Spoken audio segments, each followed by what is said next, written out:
සංසාරේ අපි මොන තරාතිරමටපත් උනත් මොන තත්ත්වෙ හිටියා අපිට කවදා හරි ඔය අපි කරන දේවල් විඳවන්න වෙනවා. කටක් කරලා කෙනෙකුට වචනයක් කියන්න කලින් ඔය අර මේ පැතිවල දේවාල සීන් එක තියෙනවද නැහැ? නැසාතිකම දන්නේ නැතිනම් දේවාල තියෙන්න ඕනේ. ඒවා තියෙන්න ඕන අපේ යහපතට. ඒවා තියෙන්න ඕන අපේ සුභ සිද්ධියට. ඇත්ත පොල් ගහලා තියෙන ජීවිතේට නැතුව ඇති මං හිතන්නේ. දැන් ඕම් පොල් ගහලා තියෙන කට්ටිය මතක් කරගන්න ඕන හොඳේ. මොනා කියලාද පොල් ගහලා තියෙන්නේ? විභාගයක් පාස් යන් කියලා ජීවිතේට පොල් ගෙඩියක් ගැහුවද? පින්නතුනි ගහන පොල් කන්ද ඔළුවේ තියාගෙන ගිහිල්ලා පින්නතුනි පොල් ගෙඩිය පාත් වෙනකොට තව ටිකක් තදට වදිනවා. කියනවනේ පින්නතුනි මක බෑවියන් කෙලවියන් හැප්පියන් පොඩිවයන් කැඩියන් බිඳියන් විනාශ වයන් කොරවයන් කියලා කියන්නේ ඔය අර ඔය මිරිස් ආහාරමේ අඹරනවා නේද? මං කියන්නේ සම්බෝල මාළු පින්න වලට අඹරන්නේ වන්නේ මේ හොඳේ. ඔය දේවාල වල ගිහිල්ලා අඹරන්නේ මොනකටද මිරිස් අඹරන්නේ? මේ පින්නතුනි මස් මාළු නොකාපේ වෙලා ගිහිල්ලා අඹරනවා. මොනා කියලාද? ගොළු වෙන්නලු. කොර වෙන්නලු. පින්නතුනි අනේ ගොංකා මතක තියාගන්න ප්‍රභාකරන්ට මිරිස් සම්බරන්න එකෙක්වත් හිටියේ නැද්ද? නම ඇත්තම යහන් අබාම්බරන්න මේ ගිහිල්ලා හිතේ තියෙන වෛරය ක්‍රෝධය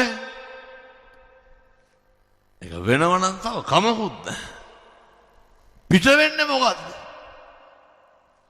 බුදුරු දේශනා කරන්නේ මනෝ පුබ්බංගමා ධම්මා මනස මුල් කරගෙන මනස පෙරටු කොටගෙන භාස්සතිවා කරෝතිවා යමක් කියයි නම් හෝ කරයි නම් මනසේ තියෙන්නේ මොකද්ද? කියනවනේ දැහැඳි ගෑවිලම් ඵලයව කියලා. සමහරු කියන්නේ නැද්ද තොපේ දරුවෙකුටවත් හරියන්න එපා කියලා. සමහරු කියනවා තොපි අපේ ඇස් ඉස්සරහම විදවන්න ඕනලු. කවදාවත් ඕවා කියන්න එපා පින්නතුනි. අපි කාට හරි කටක් කරලා අයහපතක් පැතුවොත් ඒවා කවුද විඳින්න ඕනේ? ඒවා පින්නතුනි අපි විඳින්න ඕනේ. කටක් කරලා කාට හරි දොසක් පැතුවොත් කවුද ඒක විඳින්න ඕනේ? දොසක් පතන්න නැතුව ඉන්න තියෙන එකම ආත්මය පින්නතුනි මනුෂ්‍යාත්භාවය. ඔය එකම බත් ගොඩ බල්ලෝ දෙන්නකොට දැම්මොත් මොකද වෙන්නේ? බත් කනවද බල්ලෝ කා ගන්නවද? මිනිස්සු මතක තියාගන්න අපි හරි ඉක්මනින් මැරෙනවා. මේකේ අවුරුදු 7-800ක් ඉන්නවා. මේක එදිරිවාදිකම් පිරිමහන්න දෙයක් නැහැ. අර මේ පැතිවල ඉන්නවද ඔය බජාර් භාෂාවෙන් මොකද්ද කියන්නේ? චණ්ඩි ඉන්නවද? චණ්ඩි කියන්නේ පින්නතුනි අර බස් වලින් රුපියල් 100-150ක් කව කරනවා. ඔය මොකෙක් හරි එක බය කරලා කීයක් හරි ගන්නවා. එතකොට ඔය අරක්කු සිගරට් බොන ඕව තමයි. එහෙම ගුටි කන්න එහෙම බෑ. ගැහුවොත් එහෙම දෙකට කැඩෙනවා. සමහරව ඉන්නවා මේ ගොඩක් මේ කොල්ලොන්ට මේ ගායේ තියෙන තරුණයොන්ට. සමහර තරුණයෝ හිතාගෙන ඉන්නේ අර එන අලි ඔළුවෙන් පින්නතුණු ඉන්නේ. බලනකොට බොන්නේ බීඩි මේ කොල්ලෝ. අවුරුදු 14-15 පටව ඉන්නවා බීඩි කොටවල් සාක්කු වල පුරවගෙන. දැන් බැලුවත් ඔය කොල්ලොන්ගේ සාක්කු වල දුංගල් පළුවක් හරි තියෙනවා. මේ තරුණයෝ මේ අපේ තාරුණ්‍ය නඩත්තු වෙන්න ඕන මෙහෙමද? මම මේ තරුණ මහත්තුරුන්ට බොහොම ඕනෑකමින් කියන්නේ බොහොම ගෞරවයෙන් කියන්නේ කාගේවත් අතකොළු වෙන්න එපා. මං තරුණයන්ට කියන්නේ කාගේවත් බයිසිකල් පිටිපස්සේ නැගලා යන්න එපා. හොඳ පෞරුෂයක් තියාගන්න. හොඳ අභිමානයක් තියාගන්න. ඔය බීඩි කොටවල් උරානේ එක එක පස්සේ ගිහිල්ලා ගංජා ගන්න. මේ ගංජා ගන්නවද නැහැ? ඇත්තටම යන්න. ඇත්තටම මේ හොඳයි එහෙනම් නැත්තම්. අබ්බැහි වෙන්න මේපා. ඔව්ව කරනවා නම් මං කියන්නේ. සමහර කොල්ලෝ නම් කමක් නැහැ මේ තාත්තලා. අවුරුදු 28යි 32යි 35යි. මස් 500ක් ගේන්නේ. බිතර 10ක් ගේන්නේ. පින්නතුනේ අතේ කරේ මුද්දම් මාලයක්වත් නැහැ. බూరు ගහනවා. මේ පැත්තේ බూరు ගහනවද නැහැ. නෑ සහතික දන්නේ නැතිනම් දන්නේ නැතුව ඇති එන. බොහොම හොඳයි මේ හොඳ. බూరు ගහන්නේ ගංජා ගහන්නේ. ඔය කීයක් හරි හම්බුණාම සමහර තාත්තලාගෙන් අහලා බලන්න. මට මේ බණ කියන්න වෙලාවක් නැහැ. මේ වෙලාව ඉවරයි. දරුවොත් එක්ක බත් කටක් කාලා නැහැ මාස ගානකින් එකට. අම්මලා මොන හරි තම්බලා දීලා ළමයි බුදි කරවනවා. රෙද්දක් කරගෙන දීලා නැහැ. බ්‍රේස්ලට් එකක් හදාගනින් කුල් ගියා කර දීලා. දාන්න. පින්නතුනේ හදිස්සියක් වුණොත් උකස් තිබ්බෑගිනේ ඕක. බැරිද? තරුණේ වුණාම මං ඔය එක කොල්ලෙක්ගෙන් ඇහුවා. ඒකට අවුරුදු 25යි. මෙහෙ නෙමෙයි හොඳේ. මේ මං උදේ මොකද කරන්නේ? ගෙදරලු ඉන්නේ. අහනකොට මොනා හරි කරන්න ඕනලු. තව අවුරුදු 25යි මොකද කියන්නේ? මොනා හරි කරන්න ඕනලු. එතකොට කන්නේ ගෙදරේ. මං මොනවද කරගෙන තියෙන්නේ? මං කොල්ලෙන් ඇහුවා දැන් මාසෙට රෙදි කීයක් ගන්නවද? නෑ අවුරුද්දට අම්මලා අරන් දීපේකලු තාම තියෙන්නේ. මං දැන් චේන් පොඩක්වත් හදාගත්තේ නැද්ද? නෑ. මම ඉස්කෝලේ ගිහිල්ලා නැවතුනේ ඕ ලෙවල් කරලා නැවතුනේ. පින්නතර අවුරුදු 9ක් මේ කොල්ලා ගෙදර. මං කොල්ලෙන් ඇහුවා මේ වෙනකොට බීඩි කීයක් බීලා තියෙනවද? සිගරට්. හැබැයි හැමදාම හැන්දෑවට මේ මොකද කරන්නේ ළමයි? මේ පැතිවල ගංජා ගහන්න තියෙනද හොඳයි. ගහන පැතිවල හැමදාම ගිහිල්ලා මේ කොල්ලෝ එක්ක අහුවෙනවා. අසුරු නිසුරු කරන්න ඕන ඒකේ ප්‍රශ්නයක් නැහැ. නන්නතර වෙලා නැති වෙනකම් සමහර පැටව ඉන්නවා පින්නතුනේ බත් පිගාන කලා පිගාන හොදන්නේ නැහැ. ලැජ්ජ නැතුව කලිසම ගලවලා දොරෙන් දාලා වෙන එකක් ඇඳගෙන යනවා. කවුද හොදන්න ඕන? අම්මලා බලනකොට අවුරුදු 18යි. තේක බීලා කෝප්පෙටින් පුටු යටින් තියලා යනවා. කොට්ටුර බෙඩ් සීට් එක ජීවිතේට හොදගන්න. කවුද හොදන්න ඕන? අම්මලා. මේ තරුණයෝගේ හැටි. කොල්ලෝ. ඒ වුණාට මොකක් හරි වුණාම කටවල්. ගමකට ගහන්න කතාව. පාන් භාගයක් හරියට කා ගන්න පුළුවන්. බත් එකක් කාලා වතුර එකක් බොන්න බෑ ස්මෘතාවට එනවලු. මොන කොන්දක්ද? හොඳ පෞරුෂයක් තියෙන්න ඕන. හොඳ අභිමානයක් තියෙන්න ඕන. කොහොමද දැන් මේ පෞරුෂයයි අභිමානය හදාගන්නේ? මේවා ඉතින් දරුවන්ගේ හදන්න කලින් අම්මගේ තාත්තගේ තියෙන්න ඕන හොඳේ. අර මතකද මග මානවක ජාතකේ? මග කුමාරයා කොහොමද පෞරුෂය හදාගත්තේ? පෞරුෂය කියලා කියන්නේ පින්නතුනේ කවුරු හරි මුණ දිහා බලලා මොනා හරි කරපුවාම රවණ ගොරෝනේ එහෙම මේ කොල්ලොන්ට මොකවත් කියන්න බෑ. හෙල්මට් වලින් තඩි ගහනවා. මහා මේ එහෙම හරි මෝඩයි. වෙන මොනවද උකට කියන්නේ? මම පින්නතුනේ බන්ධනාගාරවල බණ කියන්න යනවානේ හරියට.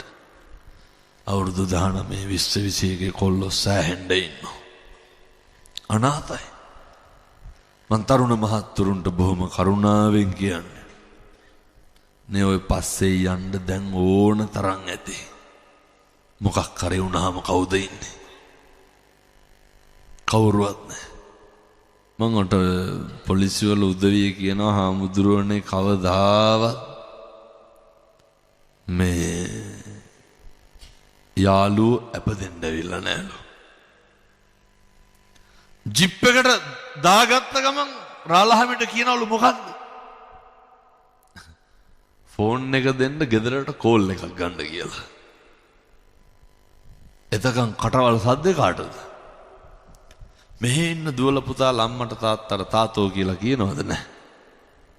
නැතුව ඇති මං හිතන්නේ අර ගංජාහරමේ බොන්නේ නැහැ කියවනේ මේ පැතිවලේ හින්දා හොඳයි. බොහෝ පැතිවල දරුවෝ කටවල් වල තියෙන සද්ද දෙමව්පියන්ට මම මේ තරුණ මහත්තුරුන්ට කොහොමත් මේ කාලේ තරුණයෝ ටිකක් කියන දේ අහනවා. තරුණයෝ හොඳට බණ අහනවා මේ කාලේ. අහනවා විතරක් නෙමෙයි හරි පුදුම විදිහට හැදෙනවා පින්නතුනි. ඒවා හරි විස්මිතයි. ඒවා හරි ආශ්චර්යජනකයි. තරුණ මහත්තුරු කියනවා හාමුදුරුවනේ අපි හිටපු හැටියට දැන් ඉන්න විදිය. කොල්ලෝ කියනවා හාමුදුරුවනේ හැමදාම ගෙදර ඉන්නේ. ඊබ්‍රදම දෙව්නුවර ධර්ම දේශනාවකට වැඩියා රජමහා විහාරේ. අම්මා කෙනෙක් මංගාවට ඇවිල්ලා අඬා කියනවා හාමුදුරුවනේ ඔබ වහන්සේට බුදු බවත් වෙන්න කොල්ලෝ 3 දෙනාම දැන් ගෙදර ඉන්නවලු. අම්මා කියනවා ස්තෝප්පුවට යනකොට කත්නෝරු විහාරුන්ගේ හඬ ඇහෙනවලු. බලනකොට ලොකු එකා බණ අහනවලු. අම්මා හරි සතුටින් කියන්නේ. කාමරේට යනකොට පොඩි එකා අම්මා කියනවා වෙන මොකවත් ඕනේ නැහැ හාමුදුරුවනේ. අම්මලා තාත්තලා හරි කැමති මොකේද? අම්මා තාත්තා හරි කැමති පින්නතුනි දරුවෝ කනවා බලන්න. දරුවෝ ගොඩක් කනකොට වැඩිපුරම සතුටු වෙන්නේ කවුද? ඕක ඉතින් තේරෙන්නේ අම්මලාට තාත්තලාට විතරයි. දරුවෝ ඇඳලා කොණ්ඩ රැවුල කපලා සෙන්ට් එක ගහගෙන එළියට බහිනකොට සතුටු වෙන්නේ කවුද? ආඩම්බරයක් ඇති වෙනවා. අභිමානයක් ඇති වෙනවා. ඔක තේරෙන්නේ ඉතින් අම්මා කෙනෙක් වුණාට පස්සේ, ඔක තේරෙන්නේ තාත්තා කෙනෙක් වුණාට පස්සේ.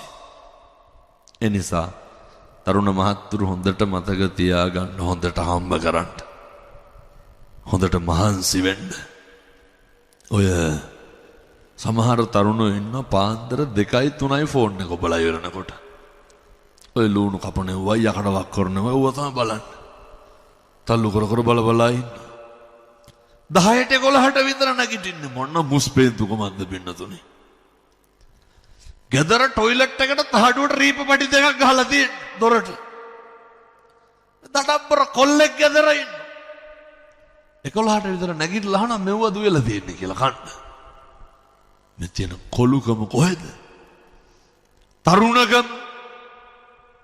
පින්නතුනේ මේ තරුණයෝ වුණාම හොඳ ජව සම්පන්න වෙන්න ඕනේ, හොඳ බල සම්පන්න වෙන්න ඕනේ. මම තරුණ මහත්තුරුන්ට කියන්නේ හොඳට හම්බ කරන්න.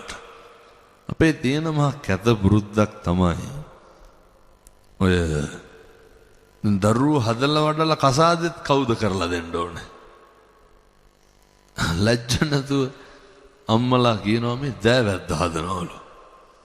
අම්මලා තාත්තලා කියනවා බන්දලා දුන්නාම ඔළුව නිදහස්ලු. ඊට පස්සේ දරුවෝ හදපුවාම මේ තරුණ මහත්තුරු හොඳට මතක තියාගන්න, පෞරුෂය රැකගන්න. තරුණකම ජීවිතේ හැමදාම ඉන්නේ. අවදානම ගන්න. අවදානම ගන්නවා. මොන මේ පැත්තේ ඉන්නවද තනි රෝදේ බයිසිකලෙන් උස්ස යන කොල්ලෝ. අවදානම ගන්නවා. කිසි ලැජ්ජ බයක් නැහැ මේ පොඩි උන්ට. කවදාවත් ඒවා කරන්න එපා. මොකක් හරි වුණාම පුතේ කවුද ඉන්නේ? අම්මයි තාත්තයි විතරයි. වීඩියෝ කරන්න යාළුවෝ ඉන්නවා. කැමරා කරන්න යාළුවෝ ඉන්නවා. අප් එක දෙන්න යාළුවෝ ඉන්නවා. උස්සි ගන්නන්න යාළුවෝ ඉන්නවා. නේ අපිට නොමගට යවන්න අපිට වරදිනකම් බලාගෙන ගම්වල කොච්චර මිනිස්සු ඉන්නවද? අපි වැරදි කෙරුවත් හරි කියලා කියන්නේ කවුද? දෙමව්පියෝ විතරයි. අපිට වැරදුනත් එළියට කියන්නේ එහෙම නෑ කියලා පින්නතුනේ. කවුද එහෙම කියන්නේ? අම්මා තාත්තා විතරයි. ඒ නිසා තරුණකමට ජවයට සමහර දේවල් හිතෙන්න පුළුවන්. අම්මගේ තාත්තගේ වචනෙන් නම් පිට යන්න එපා. හොඳට මහන්සි වෙන්න මං ආයෙත් කියන්නේ. හොඳට ඔට්ටු වෙන්න. හොඳට වැඩිහිටියන්ට ගරු කරලා කතා කරන්න. ඔය සමහර තරුණ මහත්තුරු ඉන්නවා මේ කවදාවත් මම දැකලා තියෙනවා වයසක අම්මලාට තාත්තලාට තලත්තෑනේ උදවියට. ඔය තෝතෝ කියලා තමයි කතා කරන්නේ.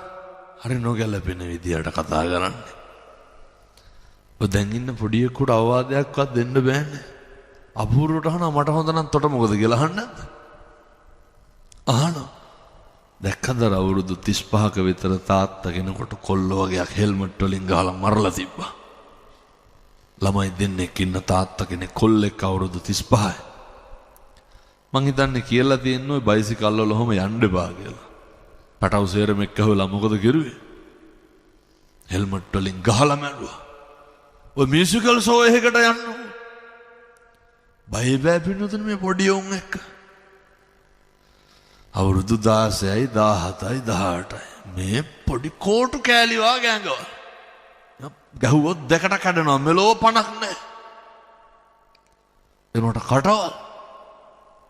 එහෙනම් මම ඒ තරුණ මහත්තුරුන්ට කියන්නේ ඔය තරුණ කාලේ සමහර කොල්ලෝ ඉන්නවා මෙලෝ සංසාරේ දෙයක් නැහැ පින්නතුනේ ගෙදරින් සද්ද දාලා රුපියල් 300 ඉල්ල ගන්න පෙට්‍රල් බාගේ ගන්න. අම්මට තාත්තට පුදුම වදයක් දෙන්නේ. ඔය තරුණ ජීවිතවම නාස්ති කරන්න නරකයි. දර මහන්සි වෙන්න මමගේ හදවතින් ප්‍රාර්ථනා කරනවා. තරුණ මහත්තුරුන්ට දැන් මේ 10-12 පාරක් මේ කියන්නේ. නාස්ති නම් වෙන්න එපා. කිසි කෙනෙකුට පුතේ පාවිච්චි වෙන්න එපා. අපි කාගේවත් මාතෘකාව වෙන්න ඕනද? ගමේ මිනිස්සු හැම වෙලේම try කරන්නේ අපි එක ලේබල් එකකට දාන්න. ගමේ මිනිස්සු try කරන්නේ අපි එක රාමුවකට දාන්න. ඔව් මෙහෙමයි, මෙවුම් මෙහෙමයි කියන්න තමයි බොහෝ දෙනෙක් ඉන්නේ. මිනිස්සු ඉන්නේ හරියට පද හදන්න. 1000ක් බලාගෙන ඉන්නවා සත්පුරුෂ දරුවනේ අපිට වරදිනකම්. ජීවිතේ කොතන හරි වරදින්න ඇති. හැබැයි මතක තියාගන්න. කිසි තැනක කිසි දෙයකට පරදින්න එපා. අම්මා තාත්තා වෙනුවෙන් කරන්න යුතුයකම් ගොඩක් තියෙනවා. සහෝදරයා සහෝදරිය වෙනුවෙන් කරන්න යුතුයකම් ගොඩක් තියෙනවා. මේ හැම එකක්ම අපි කියපු විදිහට කරන්න නම් පවුලක් කොහොමද තියෙන්න ඕනේ? පවුල පන්සල වගේ තියෙන්න ඕනේ වෙනතුනේ. වැඩිපුරම වෛරය එදිරිවාදිකම තියෙන්නේ කොහෙද? පවුලේ. වැඩිපුරම ඉඩ කඩන් වලට කෙලගන්නේ පිට මිනිස්සුද සහෝදරයෝද? මේ පැතිවල ඉඩ කඩන් ප්‍රශ්න තියෙනවද? නැහැ. නැතුව ඇති එහෙම. නෑ බොහෝ පැතිවල තියෙනවා ඒකයි කියන්නේ. දැන් ඔය ඉන්න ගමන් කල්පනා කරන්න ඕන මං වැඩිපුර භුක්ති විඳිනවද? මෙහෙම නැතුව ඇති. නමුත් ඔය පිට තැන් වල තියෙනවා හොඳේ. සමහරව කියනවා බැඳලා ඈතට ගියපුවම ඉඩම් දෙන්න ඕනේ නෑලු. එහෙම ලැජ්ජ නැද්ද අම්මගේ තාත්තගේ වගේ ළඟගෙන කන්න? අත්ති සුඛේ තියෙන්න ඕනේ. භෝග සුඛේ තියෙන්න ඕනේ. අනනේ අනවජ්ජනේ හොඳට තියෙන්න ඕනේ. ණය නැතිකම හොඳට තියෙන්න ඕනේ. අවංකකම තියෙන්න ඕනේ. ජීවිතේ පුරුදු වෙන්න කොච්චි මං අවදි මං අජිනි මං අභාසි අහාසි අහවල බැන්න ගැහුවා වෛර කෙරුවා දොස් පරොස් කිව්වා මොකක් කියලා කරලා තිබ්බත් කමක් නැහැ. කිසි කෙනෙකුට එදිරිවාදිකම් පාන්න එපා. කිසි කෙනෙකුගෙන් වෛර කරන්න එපා. කිසි කෙනෙකුගෙන් පලි ගන්න එපා. මේකේ පින්නතුනේ හැම බැනගෙන ගහගෙන පිරිමහ ගන්න දෙයක් තියනවද? බණ කියනකොට මං මැරෙන්න පුළුවන්. බණ අහනකොට ඔය ඇත්ත මැරෙන්න පුළුවන්. මේකේ පින්නතුනේ හැම වෛරක්කාරකම් පිරිමහන්න ඉඩක් නැහැ. ඇස්පිල්ලම් ගහන එක තප්පරෙන් මේ සියල්ල වෙනස් වෙන්න පුළුවන්. ඒ නිසා මම යෝජනා කරනවා රටක් ලෝකයක් වැළඳගත්ත ඒ ධම්ම දර්ශනය තමයි පින්නතුනි මම මුළු ලංකාවට ලෝකෙටම ඉගැන්වුවේ. ඔය තරුණ මහත්තුරු මේවා ඉතින් කරන්න හෙට ඉඳන් උත්සාහ කරන්න අපරාධ නැත්තම්. පින්නතුනි ගොඩක් තරුණයෝ මේවා කරනවා අර උදේට නැගිටලා බුදුහාමුදුරුවන්ට පෑන් ටිකක් පූජා කරන්න. එහෙම බැරිකමද නොකරනකමද? ඔය ගෙවල් වල වීදුරු බඩු මුට්ටු මොනාගේද ගොඩ ගහලා තියෙන්නේ? මොනවද ඒවට කියන්නේ? කබඩ් නෙමෙයි මොනවද? පැන්ට්‍රි කබඩ් නේ. ඔය කැබිනට් අල්මාරි වීදුරු බඩු ගොඩ ගහන්නේ මොනා හරි කමක් නැහැ. ඔව්වගේ තියෙනවා අර පොඩි වීදුරු. මම මේ කොල්ලොන්ට කියන්නේ හොඳ තරුණ මහත්තුරුන්ට කියන්නේ කීයට නැගිට්ටත් කමක් නැහැ. නැගිටපු මම ඔය කෝප් එකට වතුර ටිකක් දාලා අපේ තාත්තලත් මේවා කරන්න ඕනේ. ඔක බුදුහාමුදුරුවන්ට පූජා කරන්න. පින් සිද්ධ වෙන්නේ නැද්ද? වෙනතුනේ පොඩි දෙයක් තියෙන කෝප් එකට වතුර ටිකක් දාලා පහන තියෙන තැනින් තියන්න විතරයි තියෙන්නේ. ඒක ටිකක් අර බරයි පැන් කියලා කියපුවාමනේ. ඒක ටිකක් බරයි අර 아무තු වෙන එහෙම එකක් නෑ. කෝප් එකට වතුර ටිකක් දාලා බුදුහාමුදුරුවන්ට පූජා කරන්න. බැරිකමද නොකරනකමද? ඔකට දැන් පැය කීයක් විතර යනවද? විනාඩි 2ක්. අම්මලා ඒක කෝප්පේ අරගෙන හොදලා වතුර ටිකක් දාලා මේ සුඩින් තියලා තියන්න. එතකොට අපේ තරුණයන්ට නැගිට්ට ගමන් මොකද කරන්න තියෙන්නේ? අයමුතුෙන් ගාථා කියන්න ඕනද? පිසිද්ද වෙන්න සංසාරේ කවදනම් අය බුදුහාමුදුරුවන්ට පෑන් පූජා කරන්නද? ඔක් කරන්න පුළුවන් මොන ආත්මෙද? මේ ආත්මෙ හොඳට කරන්න කවදාවත් අකුසල සිතුවිලි එන එකක් නැහැ. කවදාවත් මම කියනවට කරන්නකො. වරදින්නේ නැහැ. කිරීතුරුවා වගේ හරියනවා බෙන්නතුනේ. බුද්ධවත කරන්න. කවදාවත් ඔය නොමගට යන්නේ නැහැ. සුමගටමයි යන්නේ. ශාසනික සම්බන්ධතාවය හොඳට නඩත්තු කරන්න. පුළුවන් වෙලාවට දරුවොත් එක්ක ඇවිල්ලා බෝමලුවම දෙන්න. චෛත්‍ය මලුවම දෙන්න. පුළුවන් තරම් මම යෝජනා කරන්නේ පින්නතුනි බල්ලෙකුට පූසෙකුටවත් ගහන්න එපා. අනිකගේ දුක වේදනාව කඳුල බඩගින්න හොඳට අඳුර ගන්න. කෙනෙකුට දෙන්න පුළුවන් නම් ඇල්ලතර වීදුරුවක් හරි කමක් නැහැ. හරි හොඳට අපූර්වට දෙන්න. මම ප්‍රාර්ථනා කරනවා ඒ සඳහා අවශ්‍ය ශක්තිය ධෛර්යය මේ පින්වත් අම්මලා තාත්තලා සියලු දෙනාට දලදා හාමුදුරුවන්ගේ පිහිටෙන් ලැබේවා. සාදු සාදු සාදු.